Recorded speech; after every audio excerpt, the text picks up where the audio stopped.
The buyer shouted, "She's sold to me!" But the cowboy stepped in. "She'll work beside me instead. The twin sons of Xylar. 9 were sinking behind the jagged metal cliffs, turning the sky into a mix of red and gold. The desert winds whipped across the dusty streets of Ironwind Outpost, carrying the smell of oil, metal, and hot sand. The small frontier town was built like a patchwork, a mix of old spaceport modules and rusty metal buildings. Traders, miners, and bounty hunters moved between them, shouting their offers or calling out for someone to pay a debt. In the middle of all this chaos, a figure appeared, moving steadily despite the chaos around him. He wore a long, worn duster coat that flapped in the wind, a wide-brimmed hat that shadowed his eyes, and boots scuffed from years of travel. He was Jace Wilder, a man whose reputation stretched far across the frontier. Known for his quick thinking, steady aim, and unshakable sense of justice, Jace had a way of appearing where he was most needed, though rarely on anyone's schedule. Jace's eyes scanned the crowded streets of Ironwind Outpost until they fell on the auction platform in the center of the town square. A crowd had gathered, surrounding a raised metal stage, and atop it stood Lyra Van. She was young, but her presence commanded attention. Her dark hair was tied back in a loose braid, her sleeves rolled up, and her hands rested on her hips. She had the air of someone who would never be taken lightly. The auctioneer, a nervous-looking man with a loud voice and thin hair plastered to his head from sweat, raised his arms to get the crowd's attention. "All right, everyone. Next up, a woman of skill, speed, and courage, Lyra Van." A ripple of excitement ran through the crowd. People leaned forward, whispering to each other. Lyra was known across multiple star systems as a pilot, a mechanic, and a strategist. Any crew would want her, but today she had been put up for sale like a piece of property. A tall, burly man in a golden coat stepped onto the platform. He raised a hand, pointing at Lyra. "She's mine!" he shouted. "I've paid the full credits, and no one can stop me," the crowd gasped. Some cheered. The auctioneer nodded nervously. "Indeed, sir. She is sold to you. Congratulations." Lyra's jaw tightened. She did not look afraid. Her eyes scanned the crowd until they landed on a single figure making his way toward the platform. Jace stopped a few feet away. His boots clinked on the metal, and he tipped his hat slightly. "She'll work beside me instead," he said calmly. The tall man froze. "Cowboy, you don't know what you're saying," he said, his voice low and dangerous. "She's worth more than all the ships in this outpost." "I know exactly what I'm saying," Jace replied, "and I know she doesn't belong to anyone who treats her like a thing to be bought." A murmur spread through the crowd. The auctioneer's face turned pale. "That's not how it works. She's been sold." "Not to you," Jace interrupted. He reached into his coat pocket and pulled out a credit chip. The chip glowed faintly in the fading light. "I'll pay you." The man's eyes widened. He caught the chip, his hands trembling slightly. The crowd murmured again. No one in the frontier had ever seen so many credits handed over at once. But Jace did not hesitate. He never did. Lyra's expression softened. She looked at Jace, a mixture of relief and disbelief in her eyes. For a moment, the busy sounds of the auction, the shouts of traders, and the clanking of metal seemed to fade away. The tall man in gold growled but stepped aside. "You better know what you're getting into, cowboy," he said. "She's not just a pilot. She's trouble. Dangerous trouble." Jace smiled faintly. "Then I guess we'll handle it together." With that, he offered his hand to Lyra. She hesitated for a moment, then took it. The crowd parted as the two descended from the platform. Some stared in admiration, some in disbelief, and some simply muttered about how reckless Jace Wilder always was. Away from the platform, Jace led her to a hovering speeder parked at the edge of the square. It was sleek, black, and built for speed across both desert plains and low-atmosphere flights. Lyra climbed in first, her movements graceful and confident. Jace followed, settling beside her. The engine hummed, rising to a steady pitch, and the speeder lifted off the ground. Dust and small stones swirled beneath them as the craft rose into the twilight sky. For a long moment they rode in silence. The twin suns were now nearly gone, leaving the sky a deep purple streaked with the first stars. Lyra finally broke the quiet. "You didn't have to do that," she said, her voice quiet but firm. "I did," Jace said simply. "Some things aren't worth credits. Some things are worth respect." She smirked. "Respect? From a cowboy on a speeder? That's new." "I'm full of surprises," he replied with a hint of humor in his voice. As the speeder moved away from Ironwind Outpost, the desert stretched endlessly beneath them.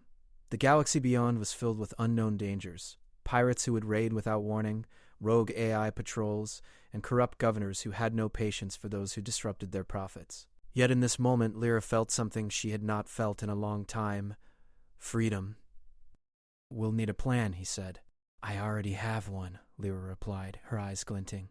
"But first, Cowboy, tell me, do you always crash auctions to steal people away?" "Only the ones worth saving," Jace said with a small grin. Below, Ironwind Outpost shrank, a cluster of metal buildings, sandy streets, and hidden greed. Above, the stars blinked awake. Somewhere trouble was moving toward them, drawn by the names Lyra Van and Jace Wilder. But for now, they had a moment of peace. They sat together in the speeder, watching the twin moons rise. Lyra allowed herself to believe freedom was possible, at least for now. The journey had begun, and the frontier was waiting. The desert stretched endlessly below the speeder, its winds carrying heat waves that shimmered like ghosts on the cracked metal plains. Jace Wilder piloted the sleek craft with quiet skill, his eyes scanning every movement on the horizon. Lyra Van sat beside him, her fingers tapping on a small control panel built into the dashboard, checking maps, communication signals, and star routes. "I still can't believe you just paid off Kessler," she said finally. "That kind of money, most cowboys would risk their lives a dozen times over before spending it." Jace shrugged. "Some things are worth more than credits. You're one of them." Lyra glanced at him, surprised, and said nothing. Silence fell over the cockpit as the speeder lifted higher into the thin atmosphere. The twin moons of Xylar, 9 reflected off the shiny black surface of the craft, giving it an almost ghostly glow. Then, just as Lyra relaxed slightly, a red blip appeared on her scanner. She leaned forward, adjusting the controls. "Incoming ship," she said. Her voice was steady, but her eyes narrowed. "Medium size, armed. Not local. Someone's tracking us." Jace's jaw tightened. "They must have been following us from Ironwind Outpost. Kessler has more friends than morals." The ship grew larger on the scanner, and soon a sleek silver skiff appeared behind them, racing at high speed. Its weapons glinted under the last rays of the suns. "Looks like they want a word," Jace muttered. He tapped a button on the console. "Hold tight." The speeder shot forward, skimming low over the desert cliffs, using the terrain for cover. Lyra's fingers danced over the dashboard, activating shields and adjusting the flight path. "We can't outrun them forever." There's too many sand ridges, too little space to maneuver." "Then we'll make them regret following us," Jace said. He reached for his sidearm and flipped a switch on the speeder, revealing a pair of hidden energy pistols. The guns hummed to life, their barrels glowing faintly blue. The pursuing ship adjusted its path and laser fire streaked past them. Sparks hit the speeder's shields, sending a wave of heat and static through the cockpit. Lyra yelped, gripping the controls. "Jace, they're faster than I thought." "Faster, yes," Jace replied calmly, "but not smarter." He banked sharply, sending the speeder spiraling into a canyon just wide enough for them to slip through. The pursuing ship tried to follow, but the narrow walls tore at its wings and forced it to break off its direct path. "You call that calm?" Lyra shouted, her voice a mix of adrenaline and disbelief. Jace smirked. "It's called experience." The speeder shot out of the canyon and back into open desert space. Lyra took a deep breath, her hand shaking slightly, but her focus unbroken. "We can't keep running like this. We need a safe place." "I know," Jace said. He tapped a few more controls and brought up a holographic map of nearby star systems. One planet caught his eye, a mining outpost far from major trade routes. "There," he said, pointing to a tiny blue dot on the map. "Mara's Haven. Small, out of the way. Nobody comes here unless they have business. We can rest, refuel, and plan our next move." Lyra nodded. "Lead the way, Cowboy." The journey to Mara's Haven was tense but uneventful. The twin moons disappeared behind the dark horizon, leaving the speeder illuminated only by the faint glow of distant stars. Neither spoke much, both lost in their thoughts. Jace considered the people who would come after them, while Lyra thought about what her life might become with someone like Jace guarding her. When Mara's Haven finally appeared in the distance, it looked like a jewel in the darkness, a small cluster of lights surrounded by barren rocks and dust plains. The speeder descended toward a landing platform that jutted out over a cliff, overlooking the purple-tinted desert below. The station was quiet, almost too quiet. Lyra's instincts, honed over years of survival, warned her immediately. "Something's wrong," she said. "It's too quiet for a mining station. Someone's here." Watching. Jace didn't answer. He simply reached for his guns, checking their power levels. "Stay close," he said. And keep your eyes open. They landed smoothly on the platform, dust swirling around the craft as they stepped out. The lights of the station glowed faintly, revealing a few cargo shuttles and empty walkways. Not a soul in sight. Then, a voice echoed from the shadows. Well, well, if it isn't the famous Lyra Van and her cowboy guardian. From behind a stack of metal crates, a tall figure emerged, cloaked in dark clothing. His face was partially hidden under a hood, but the smirk was visible. We've been expecting you. Jace's hand hovered over his pistol. Name yourself, he said calmly. Call me Corin, the man replied. I work for someone who didn't like losing a valuable asset. He stepped closer. And I think it's only polite to give you a chance to surrender peacefully. Lyra laughed, a short, sharp sound. You think we'll just give up? After everything you've done? Corin's smirk didn't falter. It's just business, sweetheart. Nothing personal. Jace stepped slightly in front of her, hand on his pistol. Business or not, you don't touch her. Not while I'm here. The tension was thick, hanging over the platform like a storm cloud. Dust whipped around their boots, and the faint hum of the speeder's engine added to the strange silence. Suddenly Corin lunged forward, his own weapon drawn. Jace was faster. In one smooth motion, he fired a pulse from his energy pistol, striking the ground in front of Corin and sending him stumbling back. Lyra dove behind a crate, quickly scanning her panel for any advantage. You'll need more than tricks to take us, Jace shouted over the wind. Corin recovered quickly, eyes narrowing. Good. That's more like it. Let's see if you're worth the credits. The fight erupted, a blur of motion and flashing lights. Jace moved with precision, blocking attacks, dodging strikes, and keeping Lyra out of harm's way. Lyra, meanwhile, tapped into the ship's controls and activated a series of automated turrets positioned around the landing platform. Sparks flew, metal clanged, and the night lit up with the glow of energy beams. In the chaos, Lyra felt a thrill she hadn't felt in years. Danger, excitement, the sharp edge of survival. Jace moved beside her, his presence a steadying force. Together, they were a team, moving as one through the storm of conflict. Finally, Corin realized he was outmatched. With a growl of frustration, he retreated into the shadows, disappearing as quickly as he had come. The turrets powered down and the dust settled. Silence returned, broken only by the hum of the speeder and their heavy breathing. Jace lowered his weapon, glancing at Lyra. You okay? She nodded, her hair messy and clothes dust-covered, but her eyes bright. Better than okay. That was... Exhilarating or not, Jace said. We can't stay here. They'll regroup, and Kessler's men will be coming. Lyra looked out at the dark desert stretching endlessly. Then where do we go next? Jace tilted his hat back slightly, gazing at the horizon. Somewhere far from all this.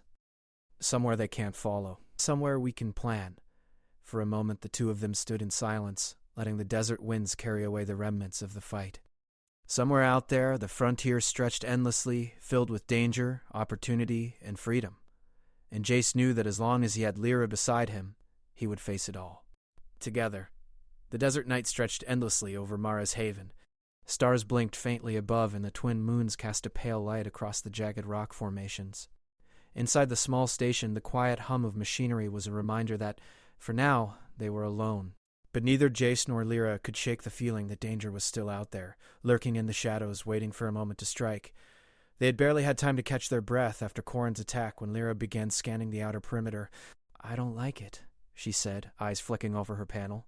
They weren't just testing us back there. Someone bigger is moving behind the scenes. Corin was just the first wave. Jace leaned against the side of the speeder, cleaning the dust from his coat. I figured as much. Kessler wouldn't send one man alone. He's too smart. Or too desperate. Or both, Lyra said grimly. He lost a lot of credits today and he won't forgive it. They moved to the main station building, a reinforced metal structure with reinforced shutters and heavy doors. Inside it smelled of oil, electronics, and recycled air. Lyra tapped on a terminal, pulling up maps of the surrounding desert and the star routes nearby. She swiped her hand across the holographic display, highlighting possible escape routes, hidden valleys, and unmonitored airways. Here, she said, pointing at a small system several light minutes away. Nexus Prime. It's mostly uninhabited.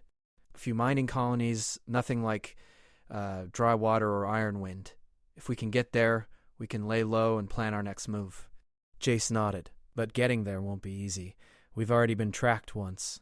Kessler has more ships, more men, and more tricks. Lyra smiled faintly. Then we'll give him more trouble than he's ready for. Their conversation was interrupted by a sudden alarm. Red lights flashed across the station, accompanied by a low, mechanical wail. Jace's hand shot to his pistol. What now? Lyra's fingers flew across the terminal. It's an incoming ship. Stealth design. They've been hiding, moving through the desert like shadows. They're here. Jace's jaw tightened, and they came fast.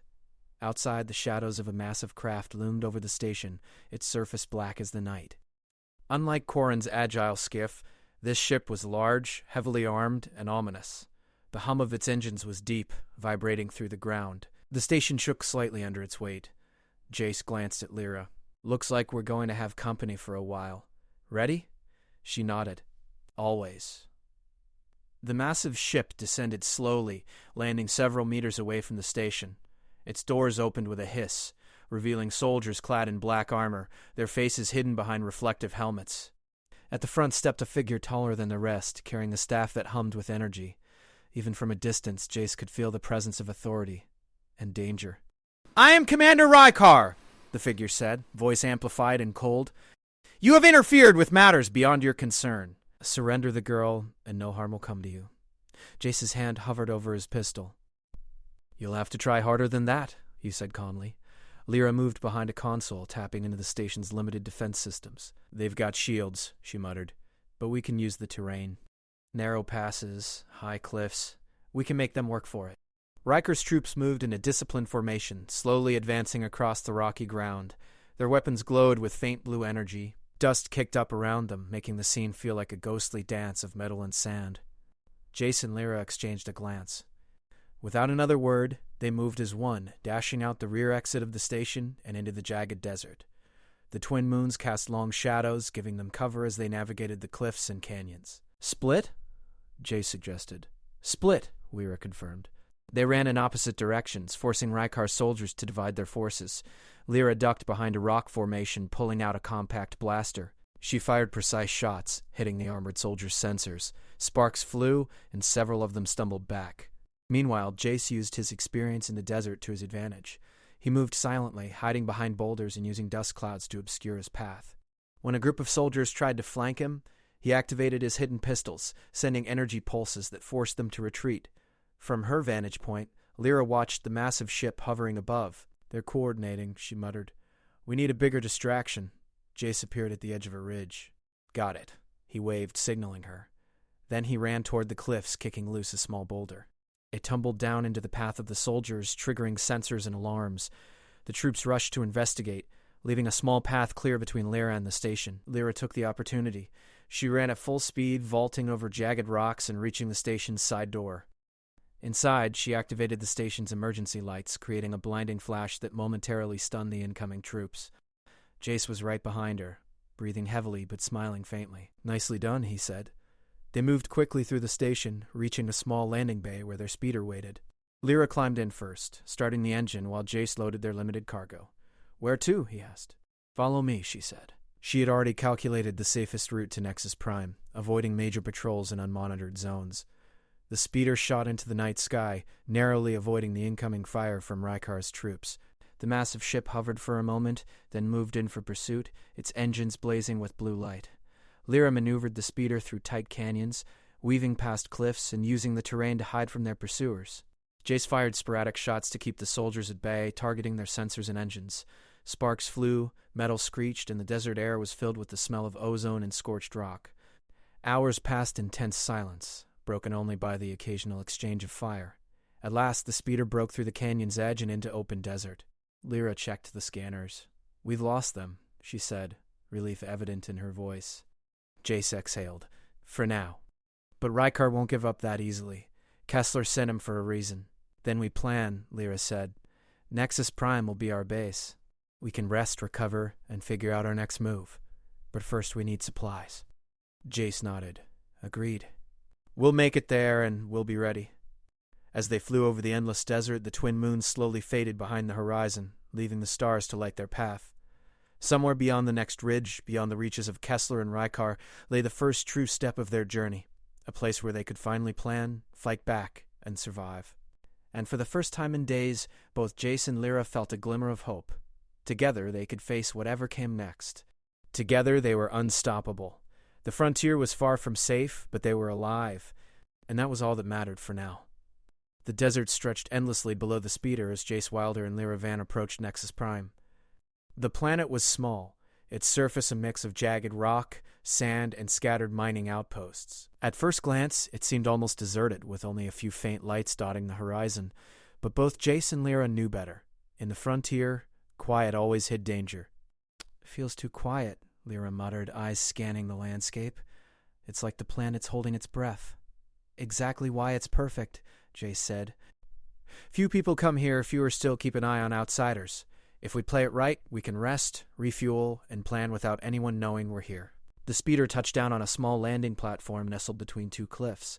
Dust swirled around the landing bay, the engine humming as it powered down. Jace and Lyra stepped off, their boots echoing against the metal platform. The wind carried a faint metallic tang, and the stars above glimmered cold and distant. Inside the small mining station, it smelled of oil, electronics, and recycled air. Lyra quickly moved to a terminal and activated the security feed. "No signs of patrols nearby?" she said, relief evident in her voice. "For now, we're safe." "Good. Let's get some rest and then figure out how to handle Kessler and Rykar." They spent the next few hours in quiet preparation. Lyra checked every system she could access, rerouting power to create temporary shields and traps around the station. Jace polished his weapons, tested the energy pistols, and made sure the speeder's hidden compartments were stocked with emergency supplies. As dawn broke over the jagged horizon, casting the desert in shades of pink and gold, Lyra finally broke the silence. "You know, Cowboy," she said, smirking. "Most people wouldn't risk that much to protect someone else." "Most people aren't me," Jace replied, tipping his hat back. Lyra laughed softly, shaking her head. "I guess not. But I'm glad you are." They were interrupted by a distant rumble, faint but growing steadily louder. Lyra's scanner beeped, and red lights flashed across the console. "Incoming ship," she said, eyes narrowing. "And not just one. Dozens." Jace's expression hardened. "Kessler," he muttered. "And Rykar, too, I'm guessing." They didn't give up that easily. The speeder hummed as Jace activated the station's emergency protocols. Doors sealed, shields engaged, and the few automated turrets positioned around the station powered up. Outside, dozens of ships emerged from the dark sky, engines blazing like fireflies across the black desert night. "They're surrounding us," Lyra said. "We'll have to make them pay for every step." Jace glanced at her, a faint smile playing on his lips. "That's why I brought you along." The first wave of ships descended, firing energy blasts that hit the shields with bright sparks and violent vibrations. Dust and debris scattered across the landing platform as Jace fired his pistols from behind cover, striking enemy sensors and small craft alike. Lyra's fingers moved with lightning speed over the consoles, activating turrets and guiding automated defenses. Sparks flew and alarms blared. "Keep moving," Jace shouted. "Don't give them a clear shot." Lyra darted from console to console, her eyes scanning for weak points. "There. Their formation is off. Hit the left flank." Jace fired a pulse shot, hitting a small carrier and sending it spinning into the desert below. Explosions lit up the night, reflecting off the cliffs like fireworks. The enemy pilots roared in frustration, regrouping for another strike. From the shadows, Commander Rykar appeared again, staff in hand, leading a small strike team. "You cannot escape!" he shouted. "Surrender and we might show mercy." Jace didn't flinch. "Mercy is for those who deserve it," he said. Then he fired a precise shot at Rykar's staff, sending sparks and energy arcing across the ground. Rykar stumbled but recovered, his eyes narrowing. Lyra's turrets targeted Rykar's team, forcing them to take cover. She looked at Jace. "I've got an idea. Follow me." They ran to the edge of the station's landing platform, where a steep cliff dropped into the desert below. Jace raised an eyebrow. "You're not thinking of jumping, are you?" "Not exactly," Lyra said with a grin. She tapped her console and activated the emergency ejection system for the speeder. The craft rose into the air, hovering as if alive. "We'll use the terrain. They won't expect it." Jace nodded, understanding immediately. They jumped onto the speeder and Lyra took the controls. With a roar, the engines lifted them into the sky. Rykar's forces fired relentlessly, but the speeder twisted and turned with impossible agility, diving between canyons, banking around cliffs, and firing at enemy craft as it went. Jace leaned over, using the energy pistols to disable approaching ships, while Lyra piloted with unmatched precision. Sparks flew from hit engines, explosions lit the night sky, and the desert echoed with the roar of engines and blasts. "You're insane," Jace shouted over the noise, a hint of laughter in his voice. "You love it," Lyra shouted back, smiling. The battle raged for what felt like hours. Slowly, their combination of skill, terrain knowledge, and quick thinking began to turn the tide. Ships were damaged or forced to retreat, and Rykar realized brute force wasn't enough. Finally, the massive command ship hovered at a distance, shaking its massive hull as it sent a transmission. "This isn't over," Rykar's voice boomed. "We'll be back. Kessler will not forget this." Jace didn't reply. He and Lyra kept moving, weaving through the desert canyons until they finally reached the small hidden docking station Lyra had discovered days earlier. The speeder touched down gently. Breathing heavily, they stepped out and watched the night sky. The stars twinkled, silent witnesses to their victory. For the first time since the auction, they felt a true sense of control, even if temporary. Lyra turned to Jace. "We did it, against all odds." He nodded, sheathing his pistols. "We did, and we'll keep doing it. As long as we stick together, nobody can stop us." Lyra smiled, feeling the weight of fear lift from her shoulders. "So, what now, cowboy? Do we hide? Run? Or fight back?" Jace tipped his hat back, looking toward the horizon. "We do what we've always done. We survive. We fight when we must. And we make sure the frontier remembers the name Wilder and the girl who stands beside him." The desert wind carried the sound of distant engines fading into the night. Somewhere out there, Kessler and Rykar were regrouping, planning their next move.